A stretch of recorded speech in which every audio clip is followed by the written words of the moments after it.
Tenemos hoy el gusto de contar con el doctor Alan del Río Vázquez, abogado de la Universidad San Buenaventura de Cali, un hombre con especialización en seguros de la Universidad Externada de Colombia, con importantísima experiencia en materia de seguros como abogado litigante. No podríamos decir que de un lado o del otro, sino en todo aquello que se relacione con temas de seguros y de la intermediación. Muy inquieto, académico, que nos ha colaborado con una importante postura alrededor de la responsabilidad civil de los intermediarios de seguros, que espero sea del mayor agrado por parte de ustedes. Él hará su exposición, me dice que más o menos podría ser cercana a 1 hora, y con posterioridad, bienvenidas las inquietudes de todos los asistentes. Insisto, les agradezco su presencia en nombre del instituto y doctor Alan. Muchísimas gracias. Yo soy el que debo estar muy agradecido con el instituto, con usted, doctor Botero, con el doctor Andrés, con el doctor Mateo también, con cada uno de ustedes por la presencia. Me decía el doctor Botero que ya se siente más tranquilo con la concurrencia de todos, así que cada uno hace parte de esta interesante charla. Yo quiero quizás hacer unas advertencias muy humildes y con sinceridad, y van a haber algunas temáticas en las que yo no soy muy asertivo, porque creo que esta temática, que ha sido tan poco abordada por la doctrina, desde una perspectiva en la que ya vamos a ver, no ha sido nunca considerada por la jurisprudencia de las altas cortes. Así que sentar desde ya como algún tipo de criterio solo por mi juventud académica, preferiría solo proponer algo, y en la medida en que resulte de alguna aceptación en la comunidad jurídica, pues podría quitarle entonces estas anticipaciones como posible o como quizá en los títulos que ya veremos. Tengo que de nuevo indicar que me siento muy honrado de estar con ustedes aquí. Yo vengo de una tierra donde estos temas son muy importantes, sí, pero tengo que confesar que Antioquia tiene un avance, gracias a los padres de todos nosotros que han sembrado este instituto, tiene un avance en estas temáticas que ha desbordado o ha sobrepasado otro tipo de regiones. Y es justamente la razón por la que yo solicité que me permitieran las puertas abiertas al instituto, y tan generosamente me las abrieron, que estoy aquí con la responsabilidad de opinar. En efecto, me planteé un tema que me resulta de una importancia que quizá todo el tiempo el mercado asegurador o quienes participamos en el mundo de los seguros, incluyendo los consumidores, hace afirmaciones o hace incluso imputaciones denigrantes o inquisitivas sobre los intermediarios de seguros, y entonces se me ocurre la inquietud ya de cuál es entonces realmente la responsabilidad que le recae al intermediario, pero vista desde un plano técnico, y vista desde ver cómo dos disciplinas indemnizatorias, dos instituciones indemnizatorias y disciplinas de importancia jurídica enorme, pues confluyen en torno a un personaje que está y no está, aparentemente. Por esa razón que pretendo abordar el tema, repito, con la humildad académica que me permite solo unas reflexiones, porque antecedentes bibliográficos son sumamente escasos y yo solo podría citar algunos que tenemos. Quiero hacer una introducción brevísima sobre la diversidad de intermediarios, un poco para tener el panorama de a quiénes es que nos referimos, porque justamente, aunque tratemos de forma genérica al intermediario, necesariamente el estudio jurídico, y esa es quizá una primera conclusión, respecto de cada clase intermediario, es determinante para poder conocer cuáles son las consecuencias, cuál es el vínculo jurídico que tiene con las partes en el contrato de seguro y cuáles sus responsabilidades. Luego, Para anticipar no podría entonces hacerse, esa es una conclusión preliminar, el estudio respecto de la generalidad de los intermediarios. Repito, quiero que solo proponer un posible vínculo jurídico contractual diverso del intermediario con las partes del contrato. Y repito que lo digo como posible porque no hay un típico contrato legal, por ende, de intermediación de seguros, con unas excepciones cortas. A partir de esa vinculación jurídica que podamos hallar, trataremos de encontrar la posible régimen de responsabilidad civil que aplicar a eso a cada uno de sus intermediarios. Y por último, unos casos que encontramos en un ensayo que tiene el profesor Andrés Ordóñez, en los cuales habría una cierta responsabilidad de unos intermediarios en lo que respecto del asegurador y respecto de la parte asegurada, y dos que yo quiero solo comentar para conocer sus importantes inquietudes y que igual les genere a ustedes también otras inquietudes. Como lo mencioné hace un momento, cada vez que yo tengo la oportunidad grata de hacer alguna presentación de estas en lo que toca con la responsabilidad civil o la seguridad social o los seguros, tengo que ponerme en el mapa, y quizá este dibujo me resulta atractivo en la medida en que nos recuerda cómo los seguros y la responsabilidad civil sumada a la seguridad social son todas ellas instituciones indemnizatorias, en las cuales ustedes, que son expertos en responsabilidad civil, encuentran cómo sí es una institución que le da una respuesta a los ciudadanos a quienes les han irrogado algún daño, y cómo una institución jurídica y todo un armazón jurisdiccional permite judicializar o estudiar un caso específico para tomar una decisión justa en lo que respecta a imputar un daño y procurar una indemnización. Pero la institución indemnizatoria de la responsabilidad civil queda un poco corta en términos prácticos, en la medida en que no da respuestas económicas, solo unas respuestas jurídicas y estatales. Y ahí el seguro cobra una importancia suma, en la medida en que con este sí se logra una indemnización concreta en términos económicos. Y la seguridad social, pues en todos los aspectos bien preventivos o de atención de contingencia, que lo que pretenden es bien procurar evitar la consumación de algún daño en el desarrollo de la actividad obrera, quizá, o atender adversidades como en la salud o en los riesgos profesionales. Solo para meter quizá una cuña, que quizá es muy posible que se esté valorando también como la acción de tutela como excepcionalmente una institución indemnizatoria, toda vez que se puede lograr indemnizaciones a través de eso. Vemos como la Corte Constitucional profiere fallos en los cuales condena al pago de perjuicios en abstracto y con el incidente que ustedes conocen desde luego, pero yo podría atreverme a pensar que ya la acción de tutela, si se entiende juiciosamente como vía excepcional para indemnizar, podría entonces ubicarse en este panorama de instituciones jurídicas indemnizatorias. Veamos entonces ahora sí lo que nos convoca hoy. Quiero dar unas cuestiones muy primarias y para eso no dejar de anotar de dónde provienen.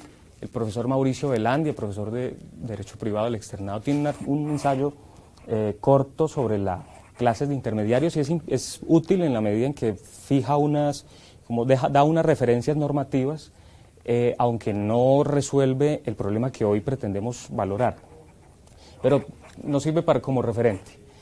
Y me parece interesante esta afirmación de que la intermediación es una forma de entablar relaciones de manera indirecta, entendiendo que hay una persona actuando por otra, procurando determinadas consecuencias o realizando determinados actos jurídicos o de trascendencia jurídica en nombre de otras.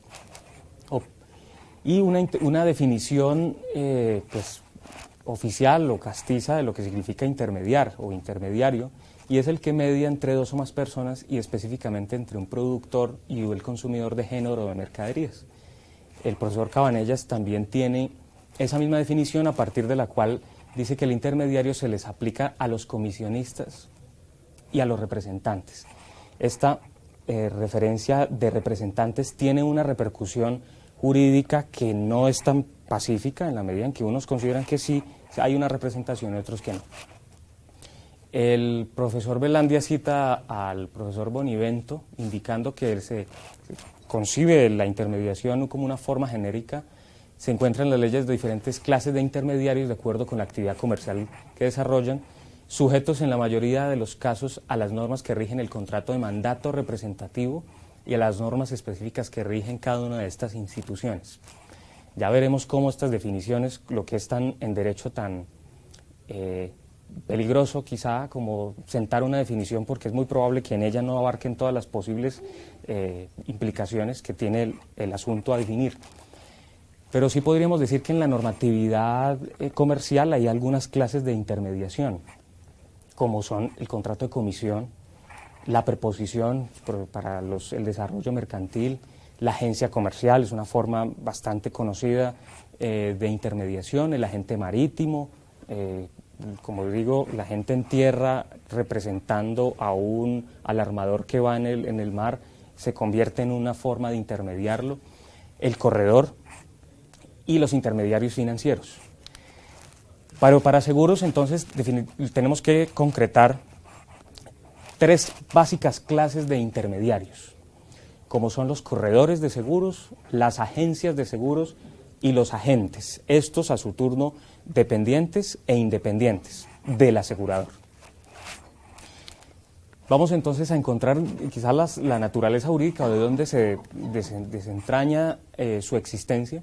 El Estatuto Orgánico del Sistema Financiero y el Código de Comercio se ocupan de establecer las normas de creación de los corredores de seguros. Necesariamente entonces impone que estos se constituyan como sociedades comerciales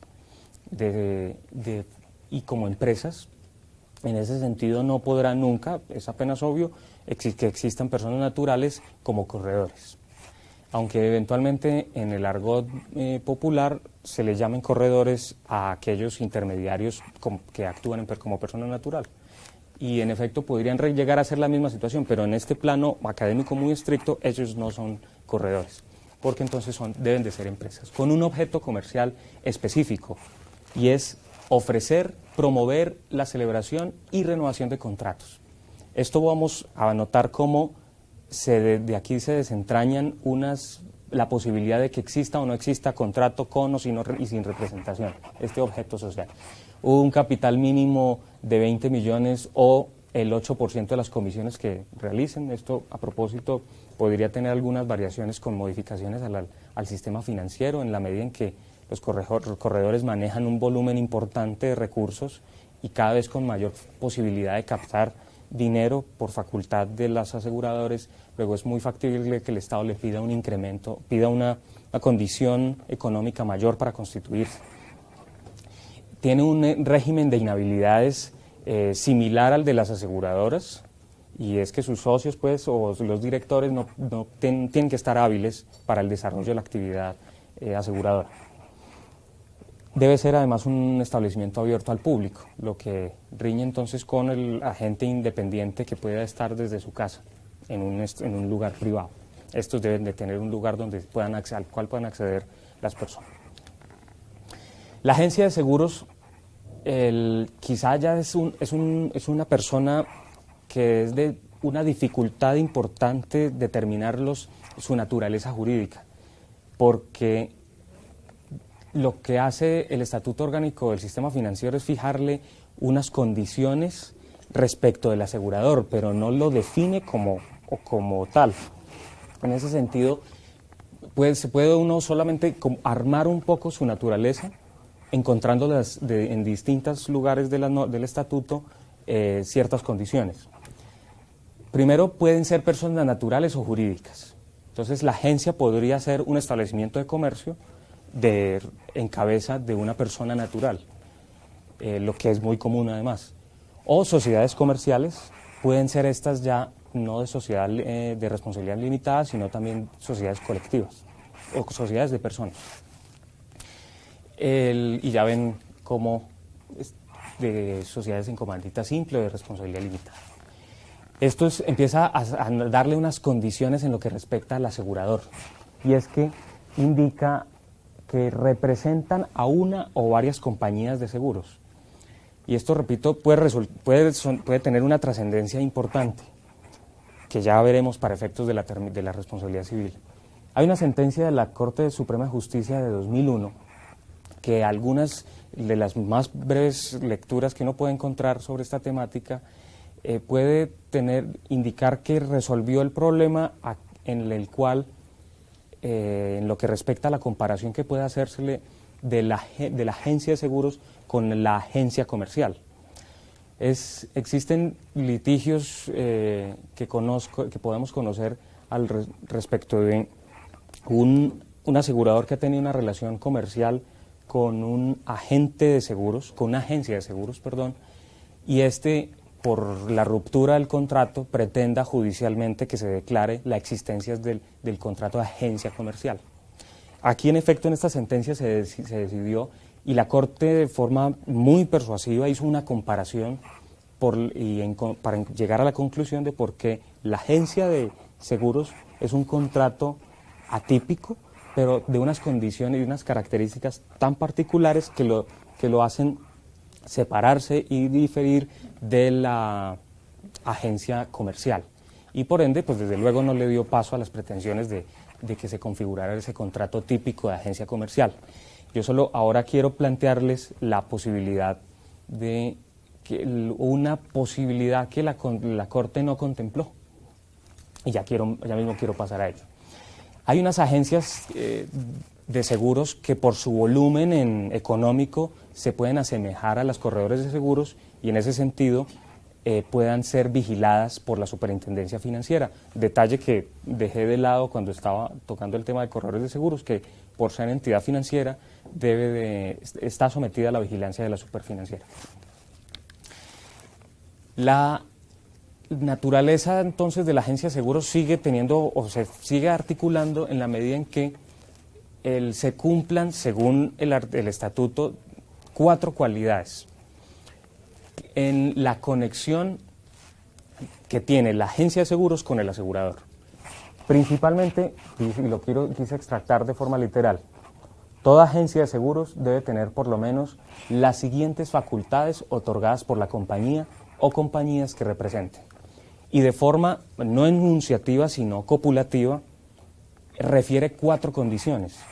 Una de ellas es recaudar dineros.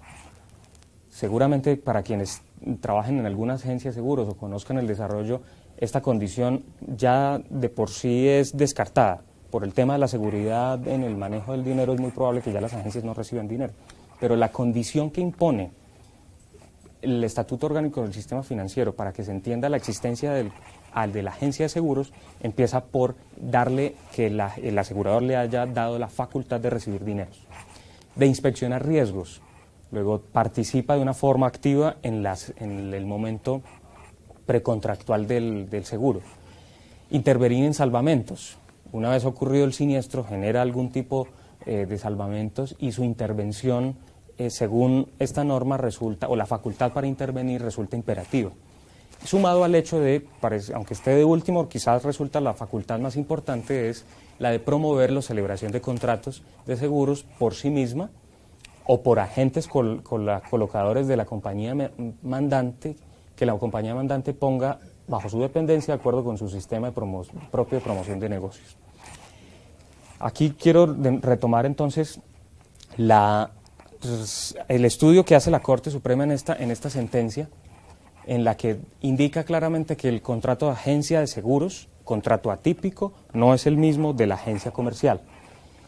Y porque empieza a enumerar cómo se va al artículo 42 del Estatuto Orgánico del Sistema Financiero y dice cómo en la agencia, tiene unas facultades específicas que no se asemejan a la agencia comercial y varias diferencias.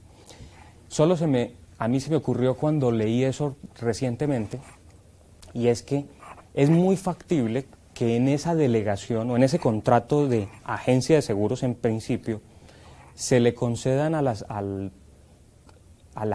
agencia de seguros unas facultades, pero otras no, como por ejemplo, se le permita solo la promoción de seguros y no la intervención en salvamentos, ni el recaudo de dineros, de primas, ni la inspección de riesgos.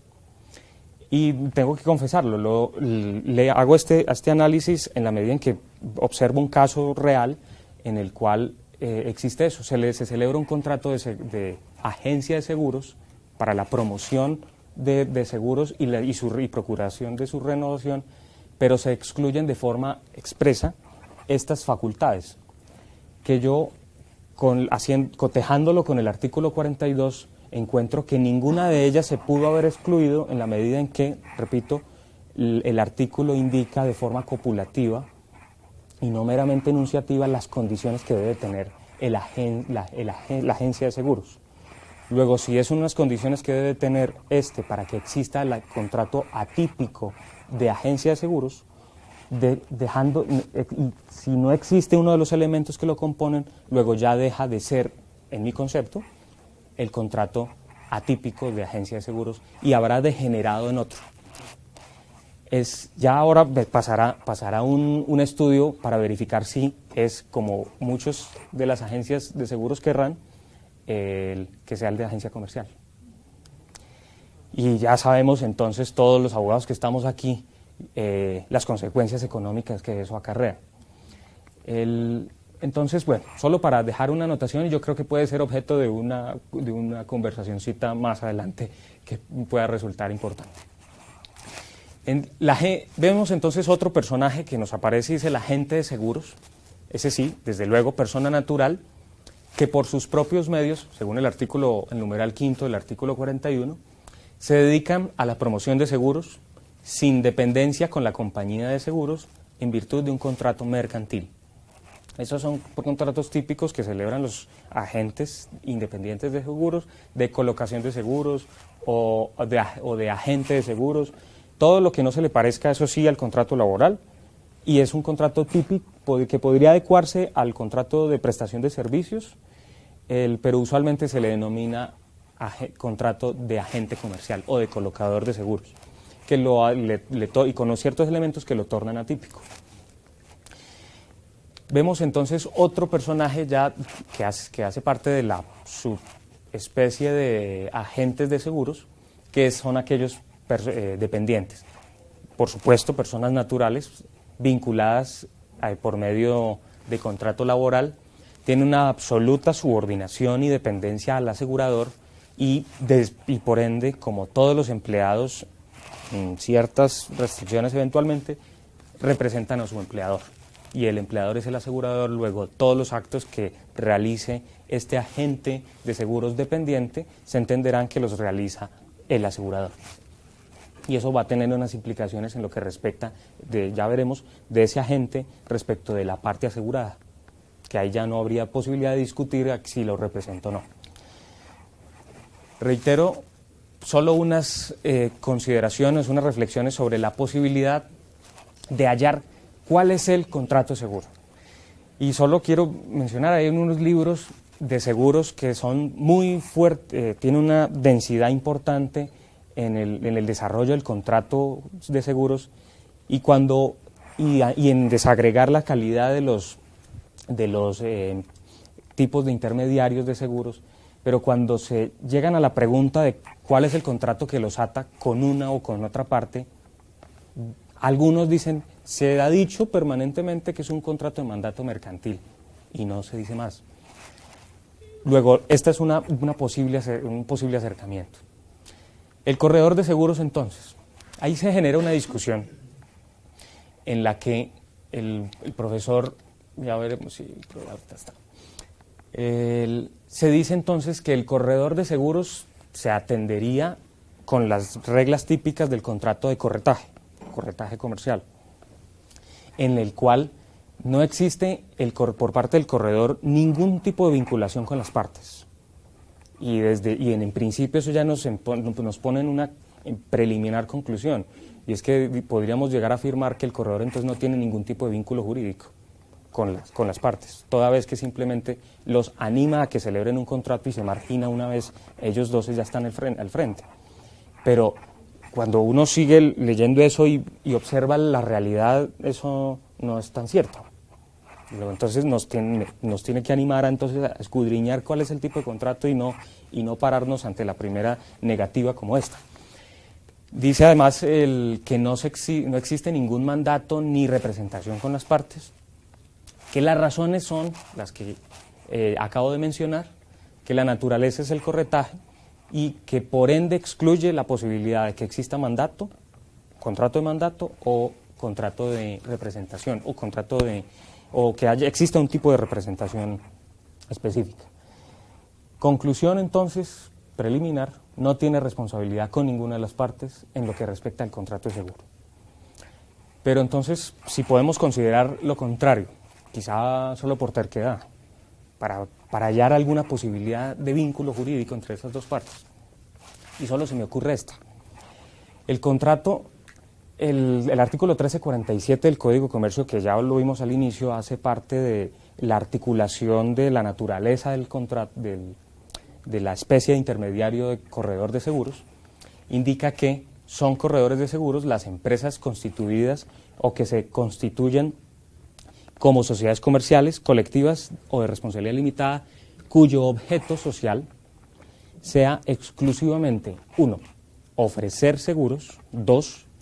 Promover su celebración; y 3. Obtener su renovación, a título de intermediarios entre el asegurado y asegurador.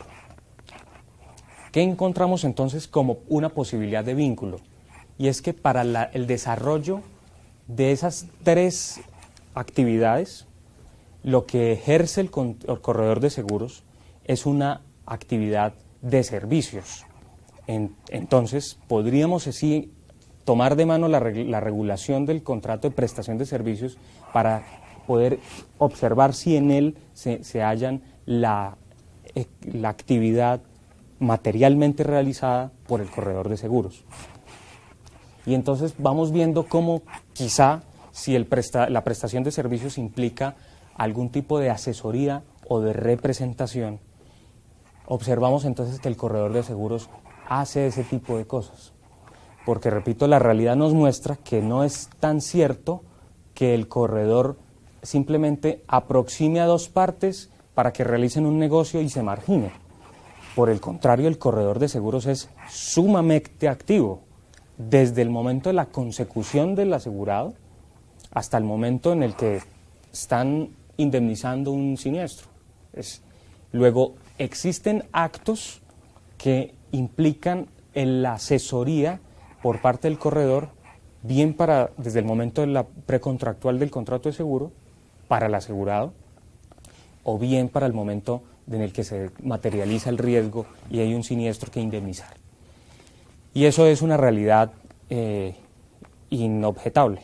Luego, podríamos entonces encontrar que el corredor de seguros presta servicios y en esa medida empezamos a hallar algún vínculo jurídico entre las partes. Hay otra, en esa medida vamos metiéndonos quizá a lo que significaría su responsabilidad derivada de ese primer hallazgo con el cual podríamos encontrar vínculo jurídico del corredor. Y es que es muy factible que en desarrollo de esa asesoría o de esa representación expresa que le han dado las partes, cometa algún error. Luego, ese error habría de ser analizado bajo los derroteros típicos de la responsabilidad profesional quizá, para encontrar si existió por parte de algún hecho dañoso que lo haga imputársele, que le permita imputarle el determinado daño. Pero teniendo en cuenta entonces que el evento típico de la prestación de servicios, siempre son obligaciones de medio, nunca de resultado, como podría ser el de obra. Además, pero eso quizá no nos resuelve completamente la estructura del vínculo al que pretendo yo llegar. Y es que puede existir, repito, cuando volvemos a mirar la realidad, encontramos que el corredor no solamente es muy activo en la asesoría, sino que en muchos eventos, no pocos, existe una evidente representación de una de las partes o de otra. En ese sentido, es muy común que el corredor de seguros sea quien manifieste la voluntad del asegurado, o de la parte asegurada, del tomador más específicamente, con el asegurador y con ello se materializa el seguro.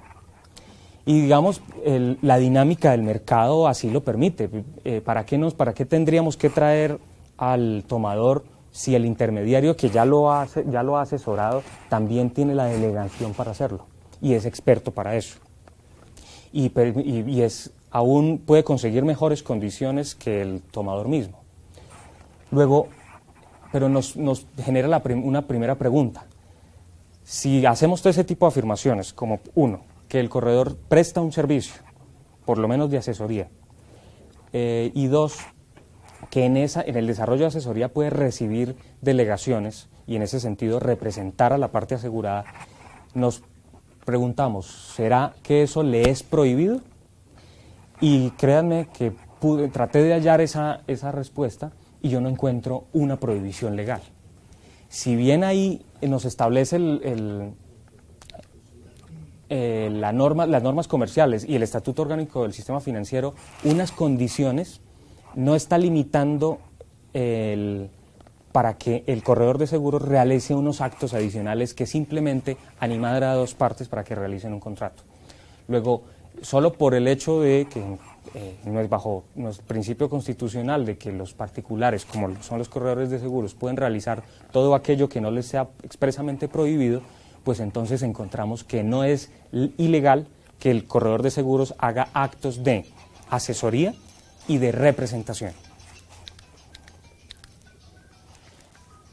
Veamos entonces las agencias de seguros y los agentes independientes, y los agrupo porque aquí se pueden ya asimilar de forma importante.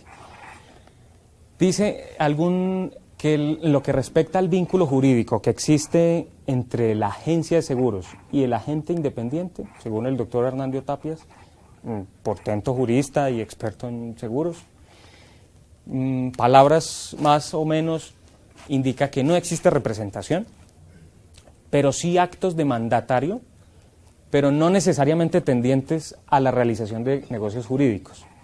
Algunos doctrinantes opinan que el mandato solamente se puede realizar, el contrato de mandato se realiza con el propósito de realizar negocios jurídicos, que si el propósito del mandato es una realización de un asunto no de trascendencia jurídica, no se configura el contrato de mandato.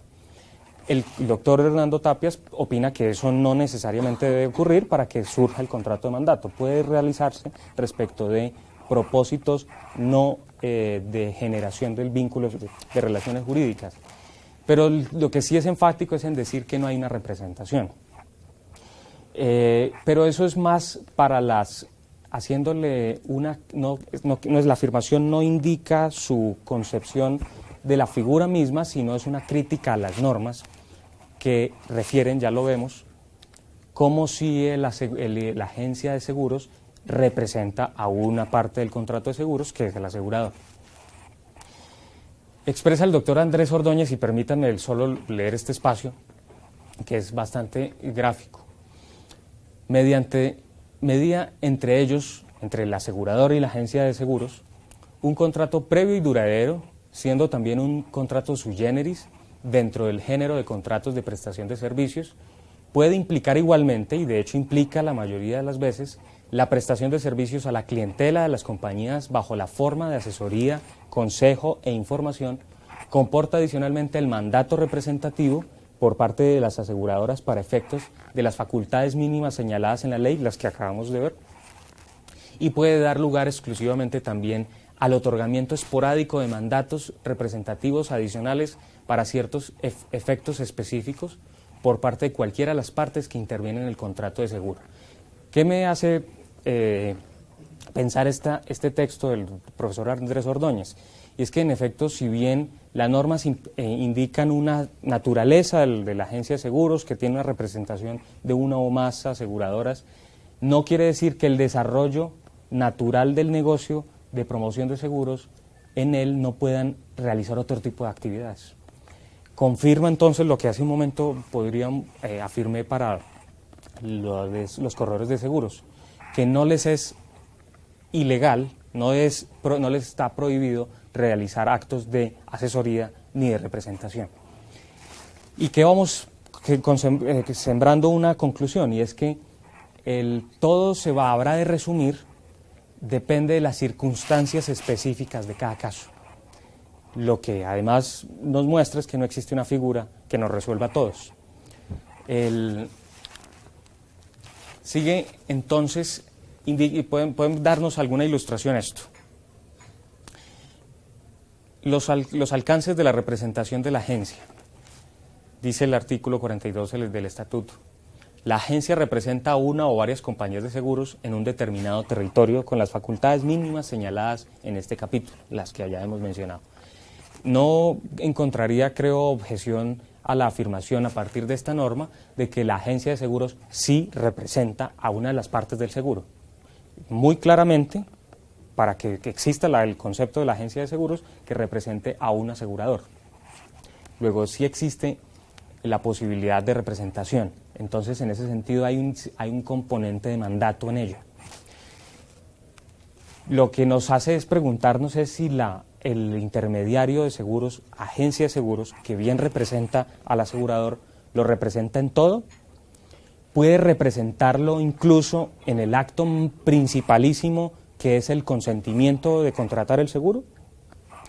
La norma no nos dice que la agencia y el agente de seguro pueda manifestar la voluntad del asegurador de contratar un determinado seguro.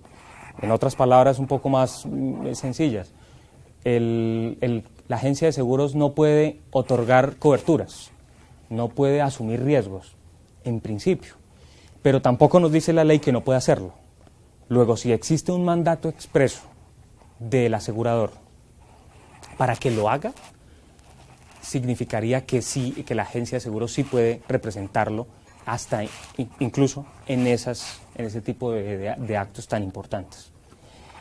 Adicionalmente, sé que podrían ustedes en este momento estar pensando que existe, y ya valorado por la Corte Suprema, la existencia de mandatos ocultos, en aquellos en los cuales cuando se presenta una parte como el asegurado y cree estar negociando o celebrando un contrato de seguro con el asegurador solo porque un agente, sin saber que sea dependiente o independiente, está realizándole toda una muestra material de ser el asegurador o que puede él consentir. Luego, también incluiría, por ciertas circunstancias específicas de cada caso, que existan mandatos aparentes o mandatos ocultos. Además, quizá ya me anticipé a esta pequeña conclusión. Respecto de la parte asegurada o respecto del asegurador, la agencia de seguros y el agente independiente no tienen una prohibición expresa o una limitación legal para representarlos. Reitero, las circunstancias particulares en que se desarrollen las actividades comerciales de la promoción de seguros habrán de determinar si es, para el caso específico, el agente actuó como mandatario, para efectos incluso de manifestar la voluntad de asumir el riesgo, o fue un representante para ello.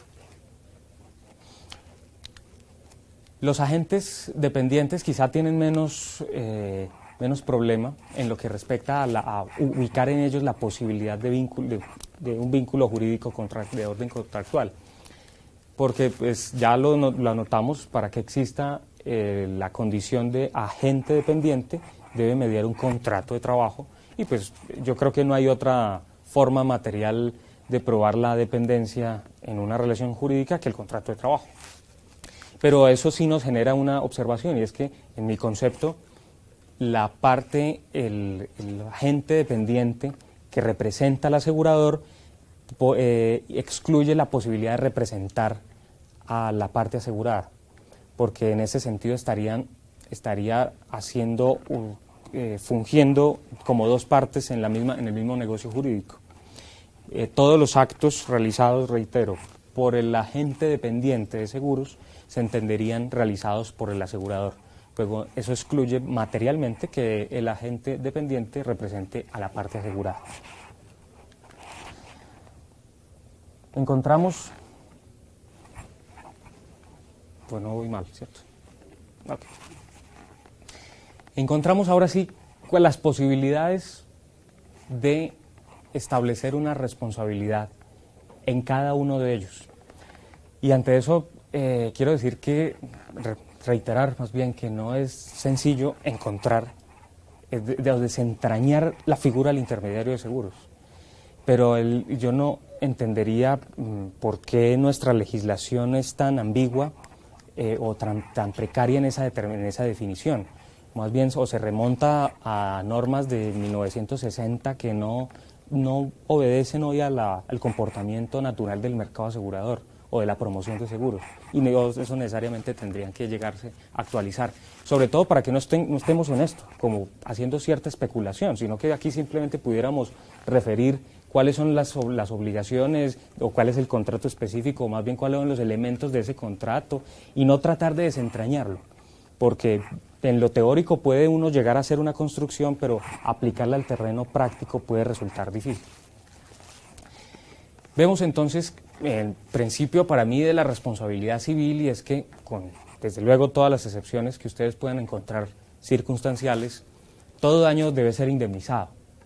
Y en ese sentido, solo pensemos que haya ocurrido algún daño para las partes en el contrato de seguro en las cuales haya intervenido o haya realizado algún hecho dañoso el intermediario de seguros.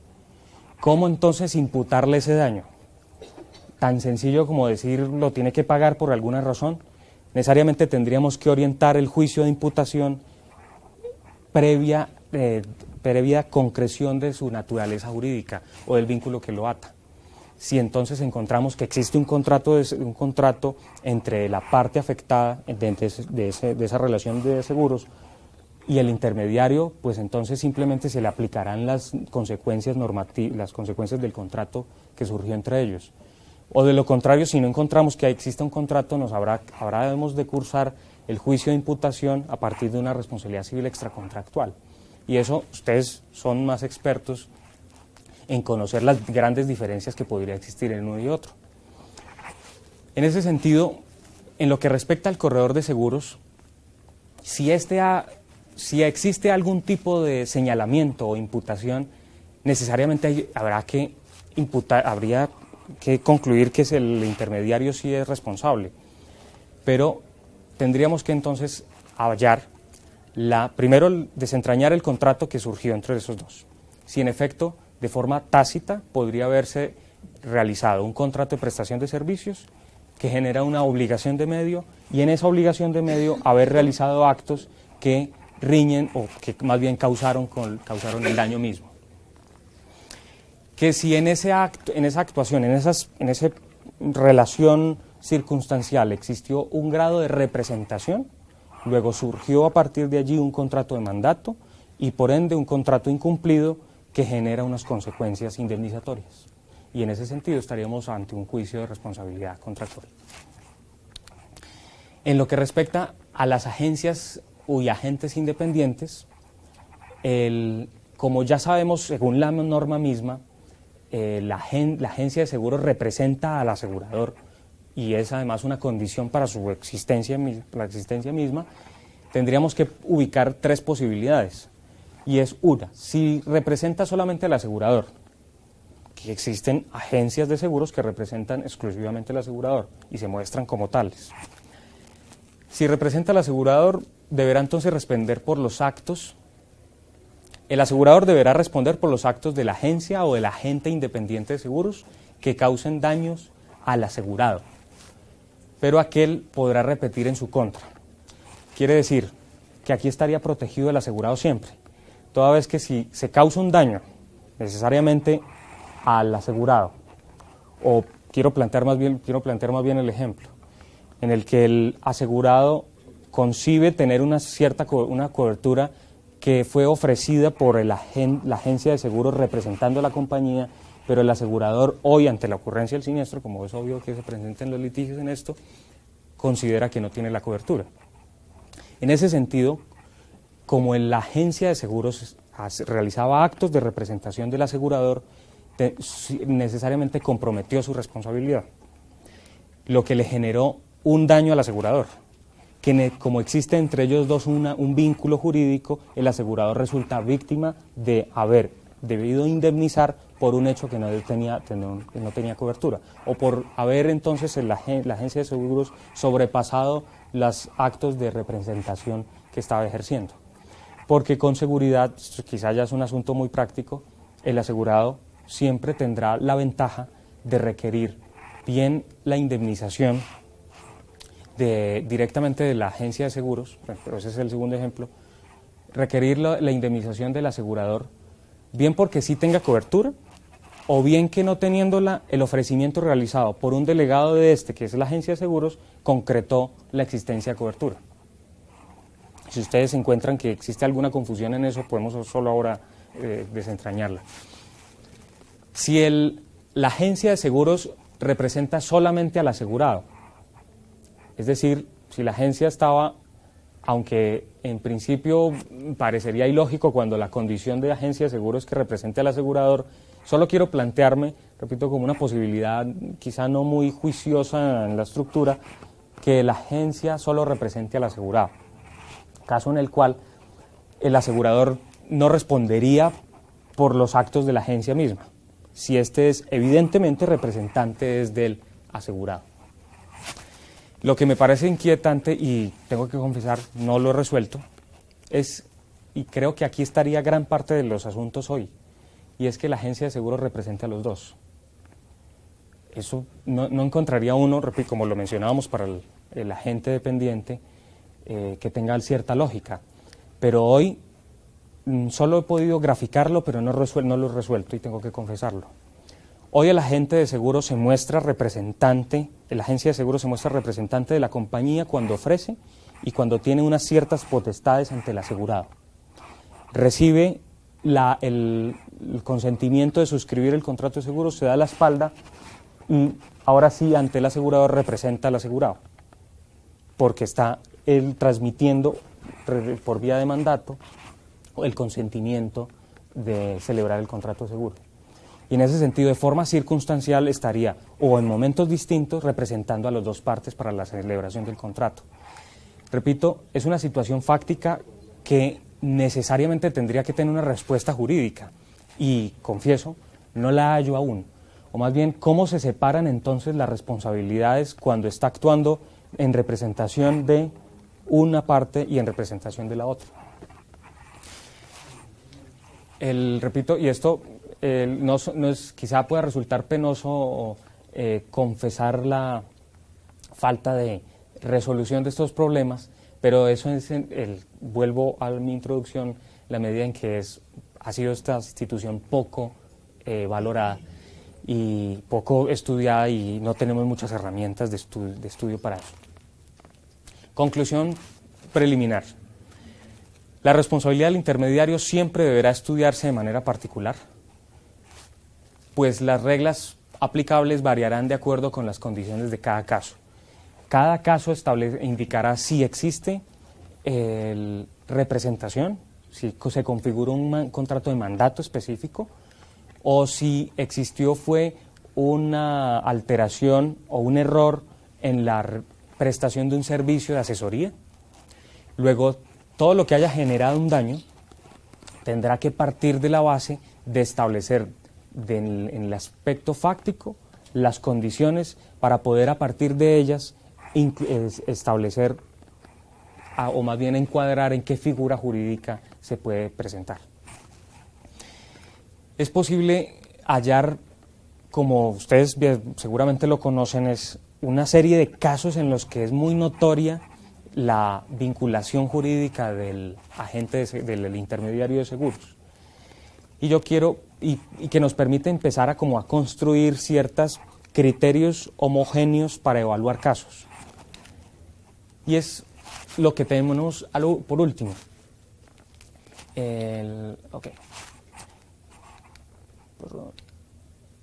Bien. Queremos al final indicar varios casos en los que se observa claramente una responsabilidad del intermediario y cómo entonces podríamos a partir de estas consideraciones indicar primero cuál es el vínculo y cuál es la consecuencia indemnizatoria, a partir de qué juicio de responsabilidad se habría de realizar. Vemos antes de ello establecer algún tipo de obligaciones de conducta en los intermediarios de seguros, pero no unas obligaciones puramente contractuales, sino unas obligaciones naturales de las cuales podemos empezar a desentrañar cuáles son los compromisos que tiene el intermediario de seguros para las dos partes.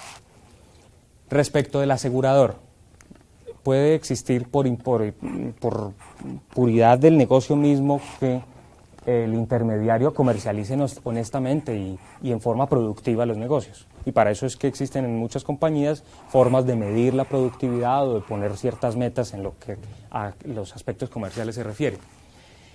Una obligación de buena conducta, por ejemplo, es mantener el buen nombre de la compañía por la cual se está gestionando los negocios.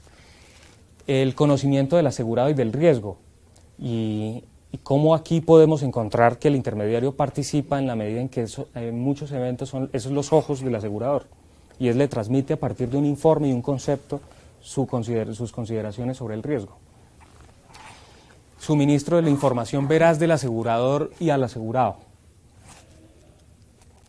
Es definitivamente así como él tiene la obligación de asesorar muy bien al asegurado, al cliente, tiene que transmitirle todas sus percepciones al asegurador en lo que respecta a ese asegurado. Y los que trabajan en compañías de seguros aquí pueden saber lo que significa para un asegurador el riesgo moral y cómo el intermediario de seguros es la persona que más posibilidades tiene de tener una percepción material de eso. Un correcto asesoramiento al asegurado, entendiendo que sea una obligación respecto del asegurador. Si el intermediario asesora bien al asegurado, en ese sentido el asegurador evita menos conflictos, toda vez que el asegurado puede entender entonces qué riesgos están excluidos y qué riesgos no lo están. Y bueno, y una diligencia generalizada de intermediación. Algo importante encontramos de las obligaciones de conducta del asegurador, del intermediario de seguros respecto del asegurado o de la parte asegurada. Y para ello me parece gráfico ubicarlos temporalmente en lo que respecta a la vigencia del contrato de seguro o a las etapas. En principio, encontramos que asesorar integralmente al asegurado sobre el seguro que se está ofreciendo es imperativo. Y es a partir de allí donde empezamos nosotros a construir algunos criterios de lo que es, de cómo se comportan los intermediarios de seguros. Y es todos los asegurados, eso sí, cuando ocurre un siniestro que no se lo cubren, es culpa del intermediario. El intermediario no me dijo que eso estaba cubierto. Y podemos decir que en muchas ocasiones eso ocurre, que el intermediario no da una información suficiente, por demás difícil, porque es que asesorar a una persona con un clausulado de 20 páginas no es nada sencillo. O también el asegurado muy probablemente no entienda lo que el intermediario le explica. Brindar entonces bien información, y algo que me resulta importante como una obligación de conducta en el desarrollo de la intermediación de seguros es no ocultar, sobre todo esas circunstancias que dan lugar al no cubrimiento del seguro, o no ocultar información sobre la dinámica de deducibles, o la dinámica de aspectos técnicos como por ejemplo el valor a primera pérdida, el valor asegurado a primera pérdida, o el valor de reposición o reemplazo. Ese tipo de cosas que generan, permítanme el término, alguna roncha en el asegurado cuando observa su cheque de indemnización muy por debajo de lo que esperaba ser indemnizado, o muy por debajo de su pérdida.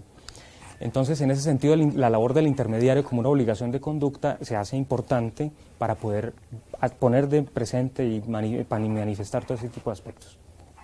Pero entonces, tres aspectos temporales del contrato en los cuales el intermediario de seguros tiene ciertas obligaciones desagregadas de esta forma, a mi juicio, práctico.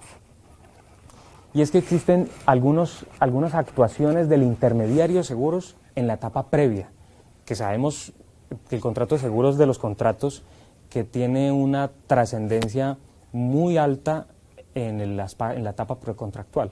Todo es que allí es donde existen unas posibilidades o de unos comportamientos que más adelante van a generar unas consecuencias difíciles, como es la declaración del estado del riesgo. Primero, conocer al cliente, el acercamiento con el asegurador, conocimiento y verificación del estado del riesgo. Todo eso se hace en la etapa precontractual del contrato de seguro. Asesoría sobre el seguro requerido para tipo de riesgo, ya lo he mencionado. Ilustración sobre las condiciones jurídicas, contractuales, técnicas y económicas del seguro. Y en esto ya mencioné quizá algunos ejemplos técnicos. Apoyo para el diligenciamiento de los documentos que soportan la suscripción de seguros, que yo digo es una obligación de conducta porque el asegurado se lo pide. Es más, en muchas ocasiones es el intermediario quien diligencia los documentos y en ese sentido ese juego práctico del mercado obliga a que se tenga muchísimo más atención por las repercusiones que eso puede tener. Apoyo, acompañamiento y seguimiento en la correcta suscripción. Es muy común que el asegurado, el intermediario ofrece unas condiciones, las transmite al asegurador, este expide la póliza a partir del momento en el cual termina la etapa precontractual y se le entrega y las coberturas solicitadas no son las mismas que habrían sido solicitadas. Eso genera puede suscitar conflictos jurídicos importantes y por ende tendrían que tener, o el intermediario va a tener una intervención importante en ello. En la etapa contractual, es decir, en la vigencia del contrato, desde que se perfecciona hasta que se termina el contrato, observamos que existen ciertas obligaciones de conducta de los intermediarios, que es velar porque el asegurado cumpla sus obligaciones. Y si encontramos que con la intermediación de seguros puede significar una labor de prestación de servicios de asesoría, el intermediario tiene la obligación entonces de que en el curso del contrato de seguro exista un acompañamiento o una indicación sobre una alerta sobre el cumplimiento de las obligaciones del asegurado. Y no con ello quiero afirmar que se releva al asegurado a cumplir sus propias obligaciones, ni más faltaba, pero podrán existir algunos casos en los cuales el cumplimiento de la obligación sea de unas condiciones técnicas tan difíciles o que no se pueda leer fácilmente del contrato de seguro y sobre todo para un lego en seguros como es el asegurado, pues la labor de asesoría del intermediario de seguros cobra una importancia mayor y por ende unas repercusiones en el evento en el que no lo haga bien. En el pago oportuno de la prima. Aquí, al margen de aquella discusión sobre la retención de primas en las que puede incurrir un intermediario de seguros, es muy factible que se suscite un problema que repercuta en el contrato de seguro o en la posibilidad de indemnización y repercuta en la responsabilidad del intermediario. Por ejemplo, que el asegurado tenga la convicción de que el pago de la prima debe hacerse en una fecha cuando debió haberse hecho en otra. Todo porque el intermediario haya indicado o haya llevado ese error, que generaría definitivamente repercusiones indemnizatorias que lo vinculan de forma estrecha. Hay eventos en los cuales el interés asegurable está siempre en juego y genera múltiples inconvenientes. Y eventualmente las personas, con seguridad aquí nosotros nos topamos todo el tiempo diciéndole a la gente que los carros no se venden con seguro. La gente incluye dentro de su venta decir, yo te vendo con el seguro, y nunca notificándoselo al asegurador y creen que están haciendo un negocio perfecto. El asesor de seguros tiene que entonces indicar las consecuencias que tendría eso. Desde luego, solo en la medida en que él circunstancialmente se vea involucrado en una asesoría, o en el asunto mismo. Modificaciones solicitadas por el asegurado. Si existe una modificación que altera el estado del riesgo, por ejemplo, de una trascendencia importante para el seguro, es muy factible que se la hayan transmitido al intermediario de seguros y éste no haya realizado diligentemente la transmisión de esa información al asegurador, caso en el cual se genera el conflicto. Repito, no podemos definir, entonces el responsable es tal, o el responsable es tal, o el asegurador sí tiene que cumplir, no lo sabemos. Tendremos que entonces desentrañar cuál es entonces la relación jurídica, que es si existía representación o no del intermediario de seguro respecto del asegurado o respecto del asegurador. Asesoría de acompañamiento del siniestro. definitivamente si para algo se toma el seguro es para que cubra los siniestros, ni más faltaba, y es una forma de materializar el seguro mismo.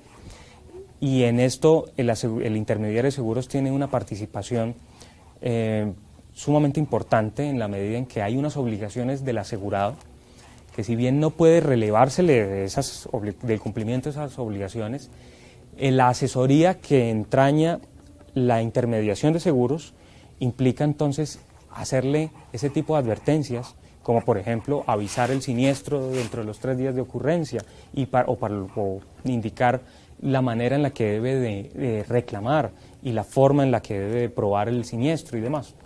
El intermediario hoy está cansado de atender a su cliente en todos los eventos, pero lo que yo quiero quizá, o es ninguna conclusión preliminar, es que ese tipo de asesorías o de acompañamiento que el intermediario de seguros lo hace con cierto estoicismo o con mucha diligencia, o algunos medio regañadientes, tiene unas implicaciones jurídicas necesariamente en virtud de la asesoría que está prestando. Acompañamiento en la indemnización al asegurado, ni más faltaba, sin el siniestro es de importancia suma la presencia del intermediario en el momento de la indemnización, mucho más cuando se concreta el pago, el cumplimiento de la obligación del asegurador, en el cual puede no pagar, caso en el cual no es desde luego inmediatamente obligado la agencia de seguros o el intermediario de seguros en pagar, pero sí, por ejemplo, en el pago insuficiente del asegurador por alguna circunstancia en la cual haya intervenido la agencia de seguros o el intermediario de seguros y signifique una disminución. En ese sentido, existe una obligación del intermediario de seguros en ilustrar las razones por las que se está indemnizando o los derechos que tiene al respecto. Y quiero yo mencionar ahora uno, por ejemplo, en lo que respecta al producto de la venta al salvamento. Si el intermediario de seguros es sumamente juicioso y le explica cómo de las obligaciones que tiene derivadas del contrato de seguro y específicamente de la circunstancia de haber sido indemnizado frente a los seguros de daños, desde luego, él debe de ir al salvamento del siniestro, de la cosa asegurada siniestrada, y procurar y entregarlo en virtud de todas las cláusulas, todas las pólizas de seguro tienen esa cláusula de entrega del salvamento, pero desde luego aquí la parte asegurada, o más concretamente el beneficiario, tiene derecho a una proporción de la venta de ese salvamento. Lo que ocurre comúnmente en automóviles, en el que las aseguradoras indemnizan y rescatan esos vehículos hurtados o reparan aquellos vehículos averiados y posteriormente los venden. Esa venta genera un producto económico que se le debe imputar a la indemnización. Y si en la indemnización existió una participación de la parte asegurada vía deducible o vía infraseguro o vía otra circunstancia que generó asumir parte del siniestro, por ende también debe de participar en el producto del salvamento. Y en eso el intermediario de seguros debe de tener una presencia activa para evitar que se le esquilmen los derechos a la parte asegurada en ese aspecto. Por último, una etapa que podría uno decir postcontractual, es en la cual ya se han terminado el contrato de seguro, sí, pero todavía quedan vigentes las obligaciones del intermediario de seguros, en el sentido de, pues por ejemplo, circunstancialmente, si el siniestro ocurrió el último día, sí tiene cobertura, pero el trámite indemnizatorio y todo lo que ello deriva, como incluyendo el tema del salvamento que menciono, ocurre cuando ya se terminó el contrato. Incluso ya él ha vengado completamente su comisión. Aún en ese aspecto donde ya no existe contrato, de todas formas él tendría que realizar actividades en una etapa ya terminada. Cuando se ha terminado el contrato de seguro es eventualmente importante revisar el concepto de las primas devengadas, a ver si existe algún tipo de devolución para el asegurado, de tal manera que el asegurado no lo conozca, porque repito, es el neófito en el negocio y en cambio el intermediario sí debe conocerle y hacer que o ponerle de presente al asegurado el derecho que tiene de reclamar las primas no devengadas.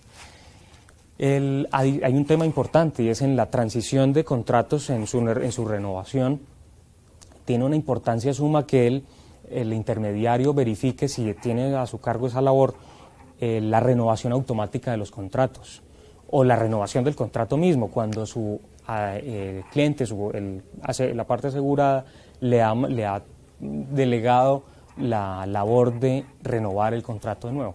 Luego es muy factible que el contrato, tenemos múltiples conflictos al respecto, en el que el contrato no se renueva y el siniestro ocurre en el día siguiente en el que terminó el seguro. Y entonces ahí está la situación, ¿a quién es oponible ese siniestro? ¿Y qué intervención tiene el intermediario de seguros? Algunos casos, ahora sí creo que vamos terminando, algunos casos para referir en los cuales es muy factible la responsabilidad del intermediario de seguros. Haciendo, repito, todo este análisis sobre la naturaleza, sobre el vínculo jurídico y sobre el grado de imputación del mismo. No comunicar al asegurador percepciones directas hechas sobre el estado del riesgo. Si el intermediario de seguros son los ojos del asegurador y por alguna circunstancia omitió una información importante que hubiese dado lugar y no asumir el riesgo por parte del asegurador, pues entonces, pero desde luego estarán pensando pues que si es reticente, entonces se lo opone al asegurado. Posiblemente ya haya prescrito la acción para oponerse esa reticencia, pero no obstante se ha generado un daño, de tal manera que el asegurador se ve en la obligación de pagar. Es muy factible que el intermediario de seguros tenga una responsabilidad en la prestación de su servicio de mandatario respecto del asegurador. Mala fe en el recaudo de la información relativa al estado del riesgo, pues ni más faltaba. Si esos actos son deliberados, torticeros o temerarios, pues desde luego tienen una responsabilidad igual. Demora en el trámite de la solicitud del seguro hecha por el tomador, como lo mencionaba para la renovación. Es muy factible que ya no sea para efectos de la renovación, sino para la iniciación del seguro, en los que el asegurado le suministra todos los documentos y el intermediario puede irse de vacaciones y no tramitarlos ante el asegurador. Luego genera una situación de responsabilidad, que por eso parto de la necesidad que si hay un daño hay que indemnizarlo, pero el asegurador puede defenderse una forma, decir que nunca asintió la celebración del contrato de seguro y el juez puede darle la razón porque llegó con unas pruebas importantes.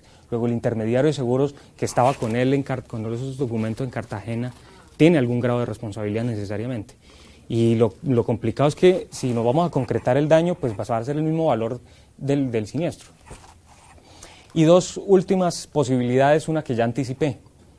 Una que a mí me genera, y que yo sé que a todos los que vivimos en este medio nos genera una inquietud, es la desinformación al tomador sobre la devolución de las primas no devengadas en los seguros de automóviles por disminución del valor real del bien asegurado. Lo que todos los que tenemos pues un humilde carro tenemos, y es que el valor del seguro, valor del vehículo disminuye de una rapidez impresionante, pero no asimismo el valor asegurado cuando tendría que disminuir. En ese sentido, la conclusión tendría que ser es que el asegurador no ha devengado toda la prima y tiene que devolver unas primas. El intermediario, en mi concepto, que conoce, es experto, tiene la obligación de informar de ese derecho individualmente a cada asegurado, para que lo reclame. Y que lo reclame y no ha ocurrido el siniestro. Por demás, es que no puede ocurrir el siniestro para que, si ocurre el siniestro ya pierde la posibilidad de pedir esa prima no devengada, porque eso es típicamente un supraseguro.